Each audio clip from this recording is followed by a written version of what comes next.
Nicholas DeOrio is the fucking shit, son. For those of you who are unaware, a few months ago, some individuals circulated serious accusations against me. And I want to make it perfectly clear they are false. And I have proof. I have the receipts. I'm a bad boy doing good things. Got a lemonade with chicken wings. With a bad bitch and she quite thick. So I might just pop myself a chain tonight. Slim shawty with a tank top. I'ma let her munch it on my cake pop. Yeah, young Bill making his drop. No, wait a minute. Hey, hold on. Cut the music. I don't know exactly what this is, but I do know one thing. This is not that.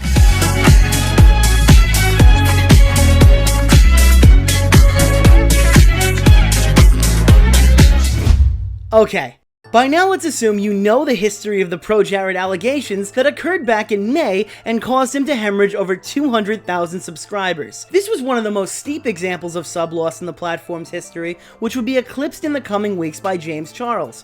Well, 3 months later, ProJared's back, and he's pretty pissed off. I recommend you watch and pay close attention to the entirety of Jared's video and come to your own conclusion before you listen to mine. And if you've already seen Jared's video, I'll put a time code on the screen right now so you can skip ahead accordingly. ProJared effectively vindicated himself of a lot of the main talking points that surrounded him, including the fact that Chai, an underage fan of ProJared who accused him of being a predator publicly within about 10 hours of Heidi's initial tweets on May 9th, could not be trusted. This allegation existed without any evidence and gained so much traction so quickly that it was initially believed to be the cause for his removal from normal boots on the same day. Jared was able to pull up evidence that during the time the events included in Chai's allegations took place, he had been in a terrible accident, causing amnesia, memory issues, hallucinations, and other symptoms that would prove to be a glaring problem with his story. How Chai could forget months at a time that match up during this specific timeline of when he accused Jared, well, that makes him an unreliable narrator, and whether that was a lie or his accusations about Jared were a lie,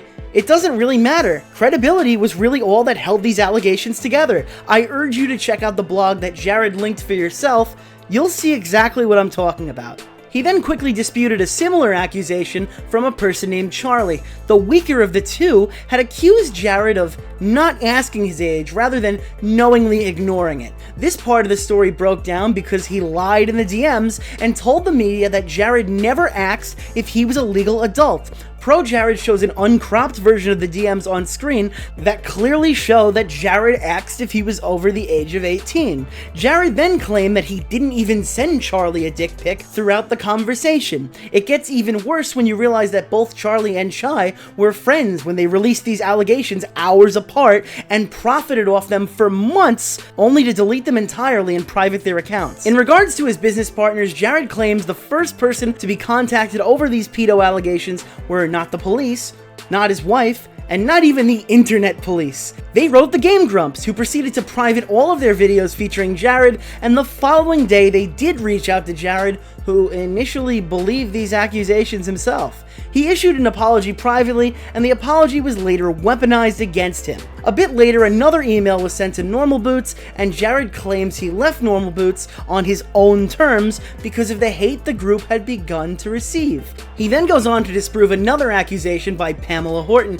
whose accusation was so flawed, it placed ProJared on a panel with two people he's never been on a panel with before, at E3, where he's also never been on a panel before. At the very least, she mixed up entire chunks of her story, and I'm glossing over this one because the accusation of looking at a nude isn't nearly as life-ruining and damaging as the ones that came before it. He addressed his infidelity by claiming there, well, was no infidelity. He claims that Ross and Holly were over before Jared and Holly started seeing each other. Lastly, he ended off by saying, breakups happen and they aren't our business. He also addresses his sex Tumblr.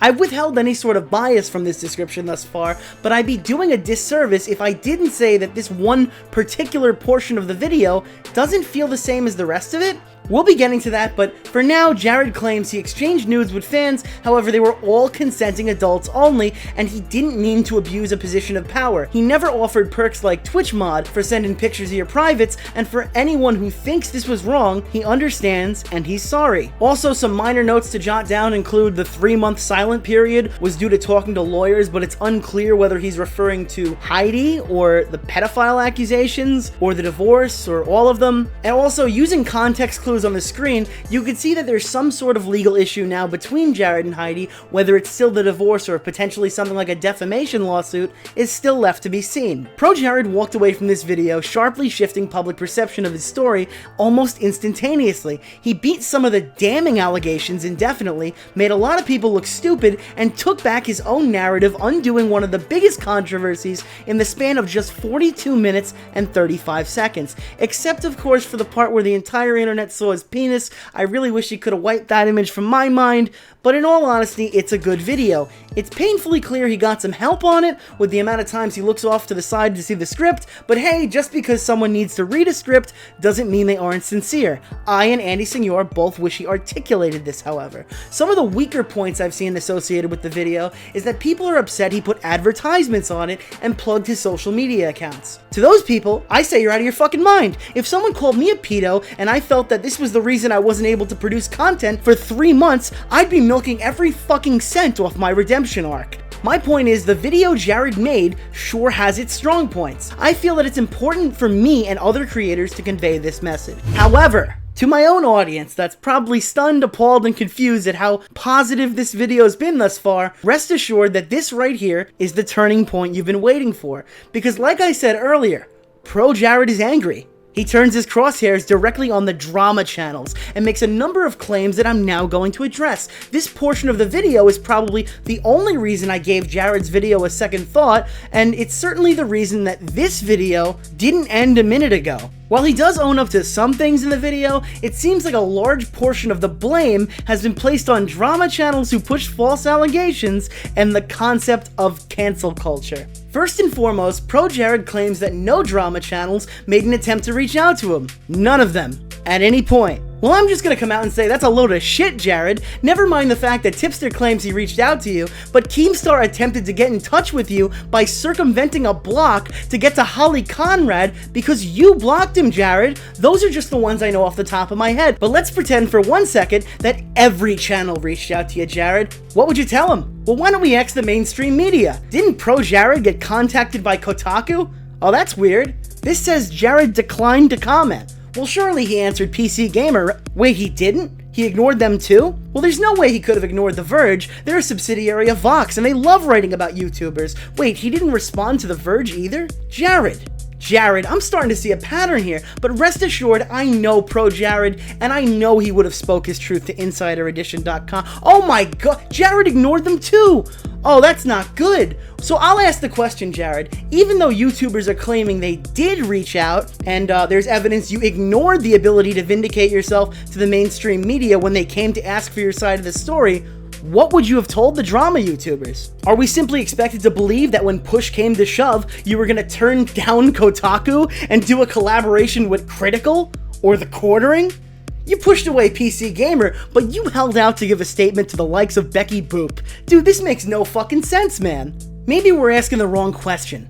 Maybe what you ask is too difficult to answer. How about what could you say? Because your reasoning for waiting 3 months was to talk to lawyers, wasn't it? Which, don't get me wrong, is a totally justified response to an allegation of this magnitude. However, if that was your reasoning for not wanting to come forward sooner, then I don't know what you would have told the drama channels. Jared, you can't say nobody got my side of the story, and then also say that your reason for not using your massive social media platforms was the interaction with lawyers and your careful handling of the situation. Which is it, Jared? And if we're being fair across the board here, there is a clear confusion in the entire community when it comes to how allegations are presented. To be clear, I condemn those who make comments like this one, for example, and parade allegations as an absolute fact. This is embarrassing, and it's something that both Slazo and James Charles girls alike had to deal with. However, accusing someone of being a pedophile and carefully reporting on allegations that are circulating are two completely different things. To blindly condemn all drama channels and news outlets that reported on the story with clear and concise language would be insane, and pretending that we didn't get Jared's side of the story is kinda misleading. Within the first month, ProJared had made 2 separate statements regarding his divorce publicly, but none on the pedophile accusations. Except he kind of did. He mentioned in the video that he issued an apology to the accusers privately because at first, even he believed it. Of course they would ultimately use this against him because they're both untrustworthy e-beggars like ProJared said. However, this interaction is very telling. Before we dive headfirst, let's talk about the other statement because it wasn't from Jared. In the video, Jared claims he had departed from Normal Boots because he started to see the damages to his peers from his name being dragged through the mud. However, Normal Boots claimed it was a mutual decision and almost seems to imply that there was some sort of investigation into the pedophile allegations, sparking many, including myself, to take this much more seriously. This is a direct inconsistency with Jared's story, and it strikes me as odd that right off the bat, if this wasn't true, well, what lawyer in their right mind would advise their client not to set the record straight here and not correct Normal Boots publicly? When an event like this transpires and you issue an apology because they quote-unquote want one, an allegation that might not have been taken seriously becomes much more credible in the court of public opinion, because this could easily be mistaken as an admission of guilt by pretty much anyone who looks at it. That's cheating! Now that we've had a long talk about the drama channels, let's talk about why this happened. Why was ProJared exposed? Why did so many people believe these allegations? And how did it have such a lasting effect? Well, if you'd ask other YouTubers, I'm sure you'd find them say things like, Jared is a victim of cancel culture. Jared was caught in mob mentality. Jared is a smug-looking guy. Jared's kinda funny-looking. Women are generally believed without evidence, and there were a lot of memes. And to be clear, all of these are contributing factors to what has happened. No one singular concept or attribute listed caused ProJared to have this monstrous downfall. However, the internet is choosing to ignore the fact that ProJared is a creep with a degenerate and borderline dangerous hobby that directly was relevant to the accusations. Not only was Jared's public damage control horrendous to the point where he and his associates managed to make his allegations more believable, but ProJared operated a porn blog on Tumblr, and I'll let him explain it to you. What this all came down to was people saying that I was exchanging nudes with fans on Snapchat and Tumblr, and a lot of people want to know if I did any of that. Yeah, I did. And I always made it clear that it was for consenting adults only. This came about when numerous people had asked me about it and wanted to know if it was okay to do. I said yes, that it would be a safe place for people who wish to express themselves in that way and for me to express myself in that way. It was an open invitation for those who wanted to do it, and that I wouldn't be offended or upset, and that nothing would be shared or saved without explicit permission. First things first, exchanging nude photos with fans is not only an enormous abuse of power, but it's also a surefire way to circulate a picture of your cock across the internet. When you send a picture of your junk to anyone, you risk them spreading that like wildfire. And when you do it on the internet, the chances of that happening are exponentially higher. Cancel culture didn't put Jared's dick on your timeline, Jared did. Also, another common point made by defenders of Jared is the blog was created for body positivity. Besides me verbally saying that's the stupidest fucking thing I ever heard in my life, here's Jared telling a fan that the nudes were never shared. Now here's Jared telling another fan, when questioned if he shares the nudes with his wife, that she's actually seen some of them and said, nice. Now, if this entire thing was about telling girls and boys how beautiful they look, why would Jared be showing off all the nudes he received to his wife at all? But I'm sure the big brains in the chat saw right through that. I know many of you are also chiming in to say, but Nick, Jared apologized, and that is half true. Even if there was nothing offered in return, there was still incentive for people to do it because I am a YouTuber. It doesn't matter how neutral the intent was, just being in this position causes a power imbalance. And a lot of people saw that and were upset at me for that reason. And to those of you who feel that way, I completely understand how you feel and why you feel that way. And I'm sorry. To those of you who feel that way, And to those of you who feel that way, I completely understand how you feel. I completely understand how you feel, Why you feel that way. why you feel that way. And I'm sorry. He has to say you 3 times just to get out the apology. If you think this, I get what you feel and why you feel it. If you're sincere, Jared, and you wanted to admit that you've done something wrong, you'd just say, what I did was wrong, and I'm sorry. Instead of, I don't know, checking the script every few seconds. But what's even worse is the point that Andy Signor points out. What he said is fair. He has every right to do that. But he says it a little cocky. There's an attitude to it, right? And my frustration is just like, come on, man. Yes, you're right. But is that okay when you are, on Nickelodeon? Dave Carano It's like- and Kenzie Bell. Yup, these are the 2 7th grade girls who are currently tearing it up with their hit game, Skywell. They made over a couple of million bucks. Look, this is why we're reacting. This guy did well. This guy's on Nickelodeon for kids. And now we're learning, oh yeah, he's sexting out and has a Tumblr where he just talks to girls and they can send nude photos. Oh yeah, they're 18. Make sure you're 18.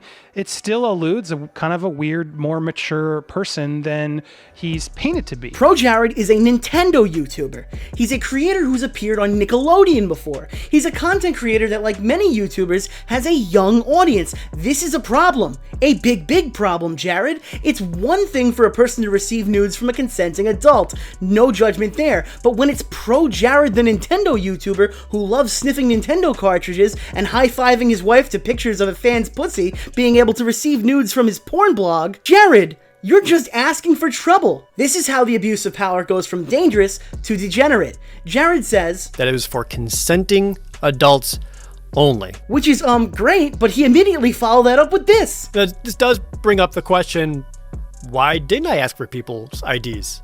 And the answer is because that would be asking people to dox themselves, which seems far more risky. Besides, there's no way to verify IDs, and it's very easy for people to Photoshop up one in minutes. Jared, what the fuck are you doing? Why would you host a porn blog with fans when you know you can't verify if they're of age? Jared got accused of soliciting pictures from a minor because of course someone fucking accused him of that. That's the only way this possibly could have ended. It's not cancel culture's fault that you decided to open up a platform to receive nudes when you know you have young impressionable fans. This was so poorly thought out that Jared couldn't have possibly age verified a single person he exchanged nudes with. And this was on Tumblr. You know Tumblr? The website that inevitably had to ban porn entirely because it was filled with so much fucking child porn being pushed through it daily that Apple took it off the App Store for a little while. I don't know. This just seems like a crazy, unnecessary risk to me. I'm sorry if I'm repeating myself a lot here, but it blows my mind why a million-sub YouTuber would even bother to risk something that could have caused such a catastrophic downfall of their career. I know YouTubers with a tenth of ProJared subs who are afraid to even walk up to a girl at a club at the risk of being accused of something they didn't do, because being a celebrity in 2019 is not an easy task. James Charles was accused of turning straight men gay. This was an accusation that makes absolutely no sense, and cancel culture destroyed him for it. Slazzo was accused of sexual assault through a cropped Discord message, and without the proper evidence, he was destroyed for it. ProJared, on the other hand, was accused of misusing his degenerate porn blog that lacks the ability to actually verify age, when in reality, he doesn't know how old anyone he exchanged nudes with was. Do you see the difference? From a moral standpoint, this is the equivalent of taking home a girl from a bar and at the end of the night you didn't realize her ID was a fake. You're still in trouble. But from a legal standpoint, we've entered a gray area here at best. From what I'm seeing, it seems like the laws that apply to this specific situation are not modernized. The federal law is pretty clear that you have to knowingly acquire the child porn to be convicted. It appears that this was put in place to prevent people from being liable who could have just pirated a movie or downloaded a program that might have included a folder of illegal images and downloaded it accidentally. While I don't think it was designed to protect a guy who doesn't use accurate age verification on his Tumblr porn blog, it certainly does seem to include it, at least in my interpretation. On the other hand, in certain situations, viewing child porn unknowingly could technically still be a crime. In this excerpt that I found, it states that child pornography offenses are strict liability crimes. This means that it's not a viable defense to believe the person you sexted was an adult when they're not. The age of the child would matter in this situation, not the age that you interpret the child is. Also, it's important to mention that this stuff gets more confusing when you realize that there are federal laws associated and also varying state laws with weird interactions between them when you bring in the fact that some of this stuff could have technically crossed state lines. Then you have to see which laws apply to what, and look, I'm a bit over my head here. The legal stuff, not my strong suit, and I'll admit it appears to me at least that ProJared has not done anything illegal. I mean, I can't find a case that's even remotely similar, but I have to ask, is it worth the trouble? Is it worth the risk? Do you want to be what modernizes the law? It was for this reason that I would say Charlie's accusations actually were the most damning before he refuted them. Every single part of Charlie's allegations against me hinges on the belief that I didn't know their age and/or didn't ask. And I did ask their age, and they lied. They also clearly knew then that they were doing something they know they shouldn't, and is doing something they know I'm not okay with. Something that stuck out to me is when ProJared apologized. I said we'd come back to this, and well, here we are now. Jared says this. The next day, I was shown the email, and honestly, even I believed it. None of it sounded right to me, but if they were saying this, I must have done this, right? More accurately, it was Charlie who manipulated me and all of you with their lies.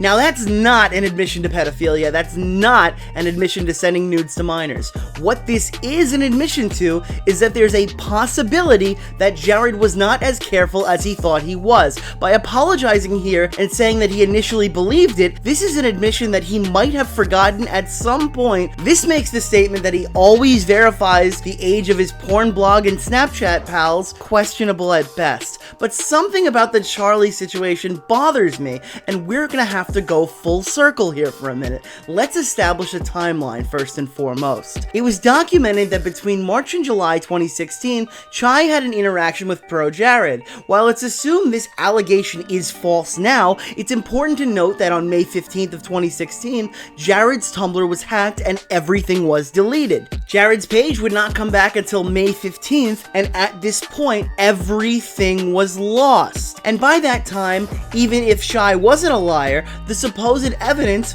would be long gone from Jared's account. Now, on February 5th, 2017, Charlie's interactions with ProJared were timestamped to have taken place. This is why he has access to these direct messages at all. It's because it happened after the account was hacked. Now, on April 4th, a full month before these allegations had gone public, this was when Charlie and Chai reached out to Normal Boots, and that's where it gets interesting. ProJared deactivated his account on April 13th following the investigation by Normal Boots. This was still under a month before these allegations would go public on May 9th. This is confusing to me for a number of reasons. The first is, as far as I know, you can't simply deactivate a Tumblr account like it's a Twitter account. Once it's gone, everything is permanently deleted, along with all the DMs, the content, and the account's followers. This would mean that April 13th, 2019 is the last possible day that ProJared would have been able to locate these DMs. DMs that he used in the response video.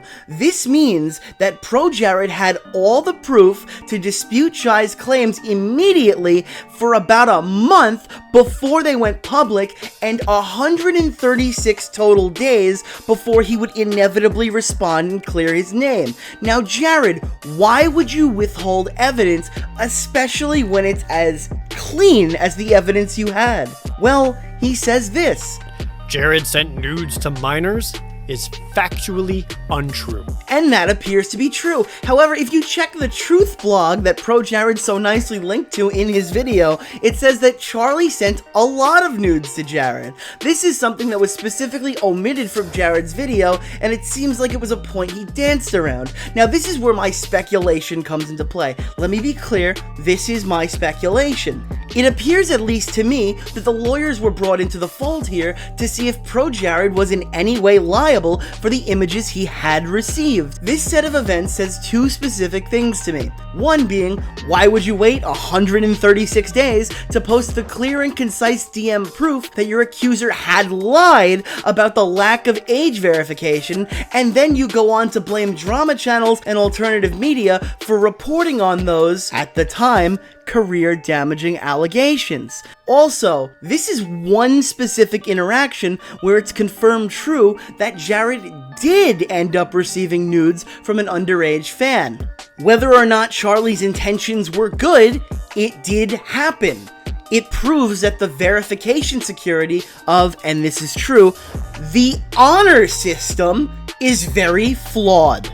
I can't prove this, and this is my own little headcanon, but I'd like to think this made you have an epiphany. I'd like to think that you realized just how bad a millionaire who appeared on Nickelodeon with a porn blog that has no age verification would look really fucking bad in front of a jury. What this all came down to was people saying that I was exchanging nudes with fans on Snapchat, and a lot of people want to know if I did any of that. Yeah, I did. Oh yeah, they're 8. Make sure you're 18. It still alludes a kind of a weird, more mature person than he's painted to be. So I think that right there is reason for us to be confused and upset. I think that's why people were upset with me. You can't, if you have a community, if you're famous, you cannot put yourself in the position to be getting nudes from fans, especially young fans. He goes, all he shows to prove that he asked, he goes, real quick, are you 18 plus?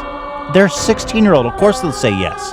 That's why you don't put yourself in that position to begin with. And by the way, I know he just said that to cover his ass, in case something like this happened, which he half expected. YouTubers that I've never even heard of, and who I imagine never heard of me, lashed out at me and made jokes at my expense. Some of them harassed me overtly, others did it subtly. But let's call it what it really is. It's bullying. And without even knowing anything of the situation or what the truth even is, they joined in on it. What was amazing was seeing the sheer amount of coverage on drama YouTube channels. Not one of them tried to reach out to me. Not one of them tried to ask me, hey, is any of this true? What's your side of the story? ProJared is a victim of false allegations. There is no viable evidence that ProJared is a pedophile, and I don't think there ever will be. As a result, though, he has lost a quarter of his audience. He's lost respect from the entire community, and he will likely carry these allegations with him in some form for the remainder of his career, even if he's able to make a full recovery now. But I don't feel bad for him. His low blow at drama channels, his inability to understand what he's done wrong, and his reluctance to apologize is what tips me off. The fact that he spent years of his life accepting nudes from fans through what is essentially the honor system seals the deal. I think that one of the biggest forms of misinformation spread was that people insinuated Jared was some sort of malicious mastermind, and to me it seems like he's just a lonely, creepy, passive moron. At any point in 4 years, someone could have lied about you. While you might not have broken the law, don't you feel bad that at any point a child could have exposed themselves to you? No matter how much you say you took precautions, there is no way you could have prevented this. I mean, you sent You're 18, right? And that exists just to protect yourself in a court of law. The minute you believed you did this, you suddenly spent 3 months talking to lawyers about what your options are. Come on, Jared. We're not stupid. And for those of you who are wondering why the cheating stuff never popped back up in this video, it's because I made fun of him enough already in the first video. Truth be told, it's really he said she said at this point, and neither Jared nor Heidi has given us a reason to fully take either of them at their word. It seems like the cheating scandal really is a matter of perception, and both sides are at least giving us half-truths. I do feel like there is some sort of middle ground involved, and I'm not looking to speculate on the relationship drama too much in a video as serious as this one. In my opinion, the one who received the most unnecessary hate was Holly Conrad. Well, actually, let's backtrack on that. She did get a lot of ridiculous hate initially, but I don't blame a lot of people who hated on her when she used Etika's death as a way to defend herself against cancel culture and shoehorned her story into the conversation. Ugh. I wish ProJared the best of luck preparing for the long road of return after his initial fall from grace. As many people who follow my channel know, I'm a big supporter of a redemption story. I hope instead of looking at ProJared as an example of what to do based on his new redemption arc, fans and creators alike look at this e-celebrity like an example of what not to do.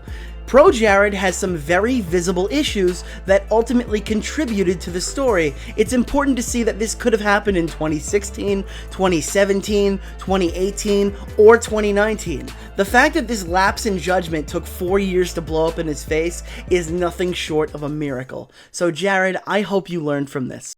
Be better.